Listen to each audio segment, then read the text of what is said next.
সতী ৰাধিকাই গৈ পেলাই পলহত পানী লৈ আহিছে এগৰাকী কৈৱৰ্তৰ নাৰীয়ে। কি এনেকুৱা এখন মহত্ব আমাৰ অসম দেশ, যিগৰাকী নাৰীয়ে নিজৰ স্বামীৰ মৰ্যাদা ধৰিবৰ কাৰণে মুখৰ পৰা মাত নামাতিলে জয়মতী, আহোমৰ এগৰাকী বোৱাৰী। আজি আমাৰ সেই নাৰীসকলৰ সেই মৰ্যাদা আছে নেকি? স্বামীৰ কাৰণে ত্যাগ কি কৰিছে? খোপা বান্ধিব পাৰিছে নেকি? আমি যিখন এই দেশত সতীত্ব বাৰণ কৰা নাৰী আছে, সেইখন দেশত আজি নাৰীসকলে কি কৰিছে? ভাং খাইছে, চুলাই খাইছে, মদ খাইছে আৰু জুৱা খেলি পেলাই কি কৰিছে?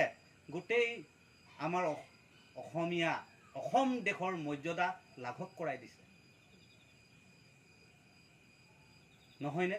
এবাৰ ভাবকচোন, কিয় আমাক এই খোপাটো দিছিলে? খোপা বন্ধাটো বান্ধিবলৈ শিকিব লাগিছিল। মোৰ মাজতে কথা এটা কওঁ, আজি নাৰীয়ে যদি কথা মানি চলিব লাগে, পুৰুষেও মানি চলিব লাগিব। তেতিয়াহ'লে দুয়োজনৰ কাৰণে পুৰুষৰ কাৰণে মানিব পাৰিব।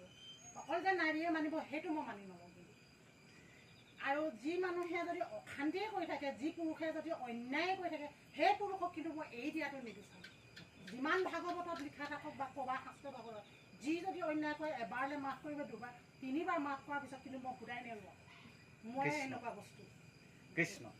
আৰু সি যদি নীতি নিয়ম নেমানে, মই কম, এবাৰ কম, দুবাৰ কম, তিনিবাৰৰ পিছত কিন্তু ময়ো অন্যায় কৰিম। মই কিন্তু এইটো বিচাৰোঁ, হয়নে নহয় বাৰু? সেইটো ধৈৰ্য শক্তিটোৱে তোৰ মেইন। আৰে ধৈৰ্য, বাহিৰা কথালৈ নাহিব। ইমান ধৈৰ্য ধৰিব ভাবি চাওকচোন। কৃষ্ণ ৰ'ব, এতিয়া আইগৰাকীয়ে ধুনীয়া কথা কৈছে, গম পাইছেনে? মানুহৰ শক্তিৰ পৰিচয় কৰিছে। আমি যি সতী, গম পাইছেনে?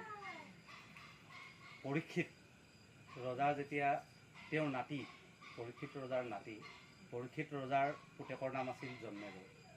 জন্মেজয়ৰ পুতেকৰ নাম আছে শতানী।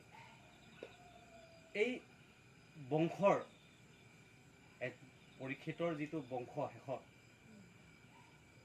এগৰাকী ৰজা আছিলে, ৰজাৰ পত্নীও আছিলে। আজি ৰাজস্থানত সতীৰ মানে মন্দিৰ আছে, ৰাজস্থানত আপোনালোকে দেখা পাব। যিগৰাকী সতীয়ে